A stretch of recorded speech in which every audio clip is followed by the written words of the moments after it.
So here we are, the amazing Celebration Square. This is where all the multicultural festivals and events take place, right here. I love coming here. Yeah, thanks for bringing us here, Grandpa. Such a big city now. So many towers around us. And over there, the absolute towers, which some people call the Marilyn Monroe Towers. Mississauga has changed so much over the years. How? Well, right here, where we're standing, was a farm at one point. Just imagine all these buildings gone. Fields as far as the eye can see. Cows, barns, farmhouses, horse-driven carriages to get around. So much different than today. Settlers began arriving in the early 1800s, and Toronto Township, now known as Mississauga, is often referred to as the City of Villages. While most cities expand outwards from a central settlement, Mississauga is unique in that it is made up of crossroads hamlets and villages, each with their own distinctive history, that were joined together in amalgamation to form the city. The names of many of these villages are etched on the ceiling of council chambers at the Civic Centre. And some are found on road signs throughout the city.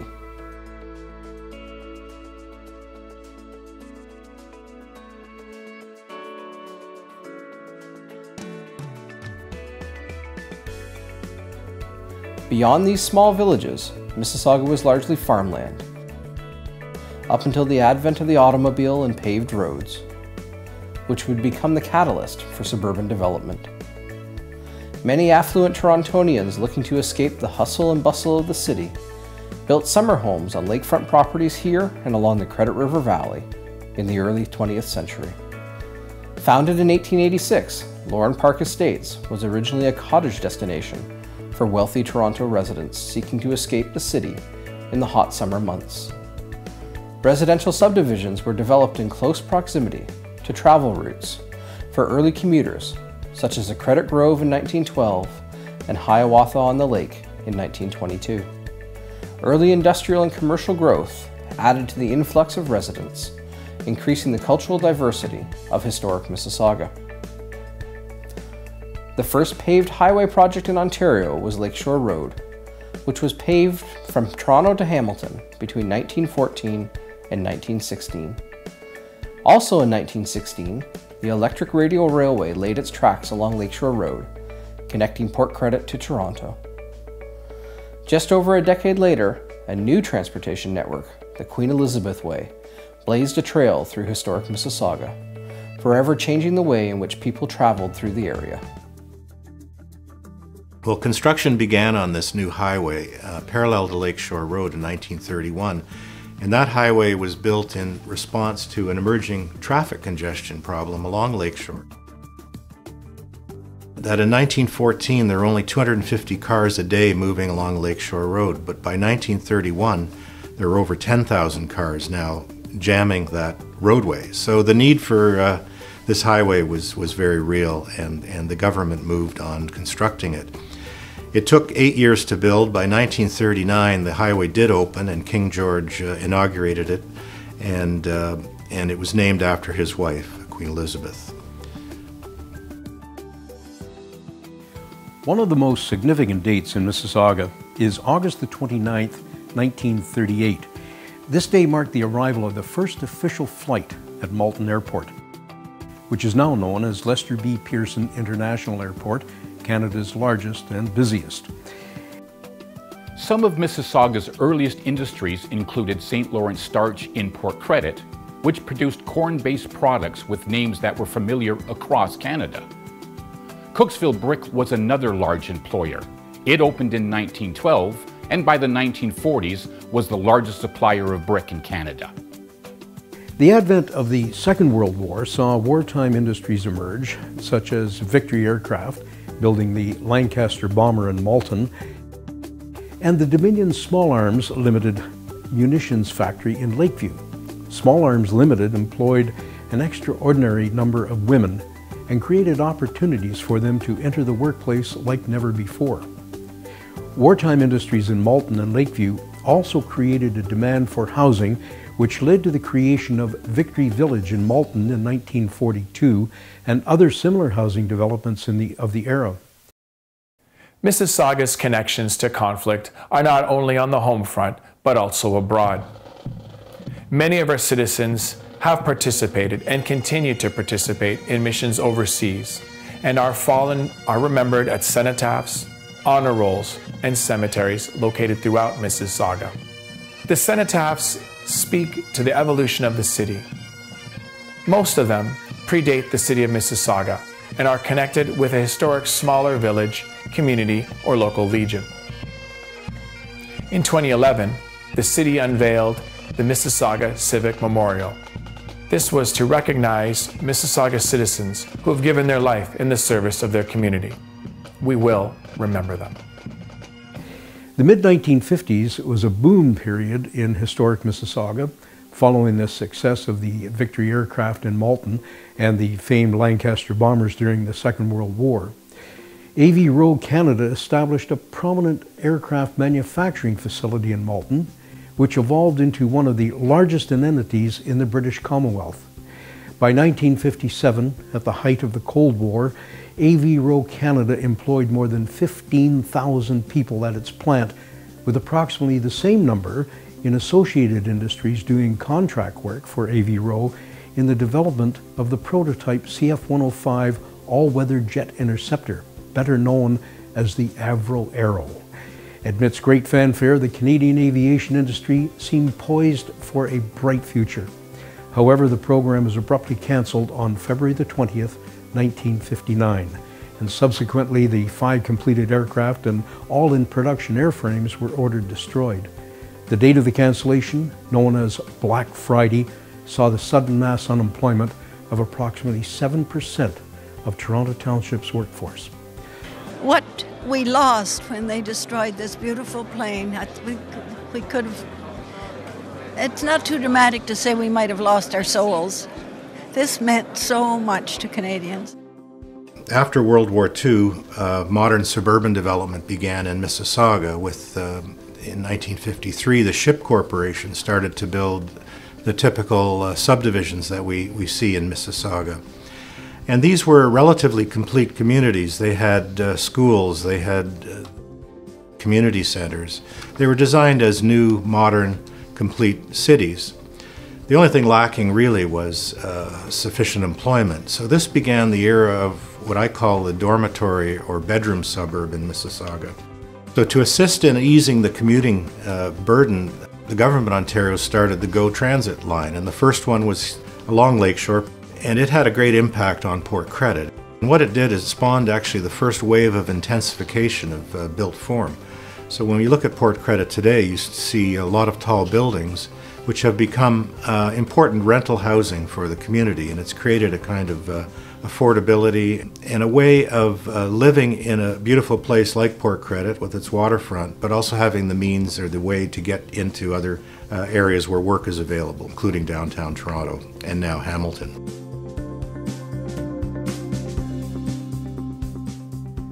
With population growth and improvement in transportation, industries were attracted to Mississauga. Technological innovation also came to Mississauga, such as the renowned Sheridan Park Research Community, founded in 1965. This 340-acre park is completely devoted to industrial research and development and is one of the few research communities in the world initiated and built entirely by industry. Today, Mississauga is also home to numerous Fortune 500 head offices. That leads to the story of the two Torontos and how Mississauga got its name. Yeah, I sort of got confused when you were calling Mississauga Toronto Township. That's because that's what it was called before it became Mississauga. No way. When the British Crown purchased the Mississauga tract in 1805, the area was given the name Toronto Township. Today's Toronto was known as York at the time, so there was no confusion. York was renamed Toronto in 1834, and so the two Torontos lived side by side until 1967, when our township made plans to incorporate as a city. This forced Toronto Township to select a new name, even though we had legal title to the original name Toronto. In 1965, residents were asked to submit names for the new town. 2,763 people submitted 889 different names. Had submissions been halted after 1 week, Mississauga today might have been named Green Acres. At a June 1966 meeting, Township Council narrowed these down to 2 names, which were to appear on the ballot in the December 1967 municipal election. These were Mississauga and Sheridan. The overwhelming favorite on election day was Mississauga, which beat Sheridan 11,796 to 4,311. The name Mississauga honors the First Nations people who lived here before the first settlers arrived. On January 1st, 1968, Mississauga was born. Township Council wished to get permission to use the name Mississauga from the Mississaugas of the New Credit First Nation. In late 1967, Reeve Robert Speck and representatives from Toronto Township traveled to New Credit, where they met with the Band Council and Mississauga Chief Fred King. A friendship was formed between Reeve, Bob Speck, and Chief Fred King. And during the New Year's Day festivities in 1968 at Mississauga's Town Hall, Chief King was presented with the first ceremonial key to the town, and he was declared the first citizen of the town of Mississauga. This connection marked the beginning stages of a long friendship between the Mississaugas of the Credit First Nations and the city of Mississauga. As Mississauga grew, there were milestone events which shaped the city, including 4 large disasters, which many residents of the city remember clearly. Hurricane Hazel, the storm, on October 15, 1954. The Malton gas explosion of October 25, 1969. The Texaco refinery fire in Port Credit on October 2, 1978. And the Mississauga train derailment and evacuation on November 10, 1979. Each of these events brought challenges to the emergency response measures and to the elected representatives of the young city. Hazel McCallion served as mayor of Mississauga for 36 years. Nicknamed Hurricane Hazel, she was first elected mayor in 1978 and had been in office only a few short months when the 1979 train derailment occurred, when a Canadian Pacific train carrying toxic chemicals derailed at Mavis Road. McCallion, along with the Peel Regional Police and other governmental authorities, oversaw the evacuation of the city. There were no deaths or serious injuries during the Mississauga miracle, which saw the peaceful evacuation of over 200,000 residents. I think one of the highlights of my term was the derailment in 1979. It was a fantastic experience. I had only been mayor a year, and I can assure you that that was a challenge, a major challenge. But again, with a team approach of the province assisting us, and the wonderful work done by the police department and the fire department, that we were able to deal with a major disaster in a very effective way in which everybody was cared for, and it was the largest evacuation in the history of North America at the time. You know, lots of history can be seen right here. What do you mean? The architect designed this city center for a reason. And according to what I've heard, that big thing in front of us is the barn, the old barns that were all over Mississauga. Above it is the farmhouse, theoretically. And then there's the windmill tower and the silo. So the whole thing speaks to the past. Wow, I had no idea. In Mississauga, the many languages, customs, and traditions contribute to its newer heritage and ever-evolving story.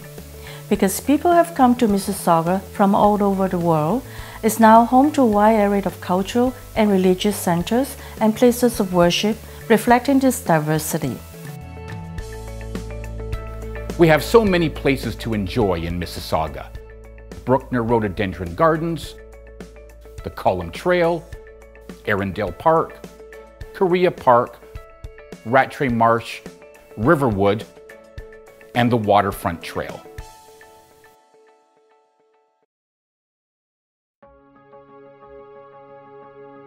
So where to now, Grandpa? Since you're so curious, I'm taking you somewhere special. One of the oldest houses in Mississauga.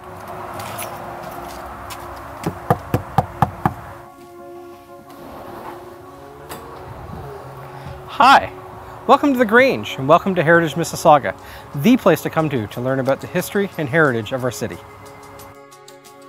Our city is a dynamic city comprised of many layers. Historic villages, significant landscapes, vibrant and diverse cultures, all located within a modern urban setting. Mississauga is Canada's 6th largest city with over 700,000 residents. It is still a young city whose cultural identity continues to unfold.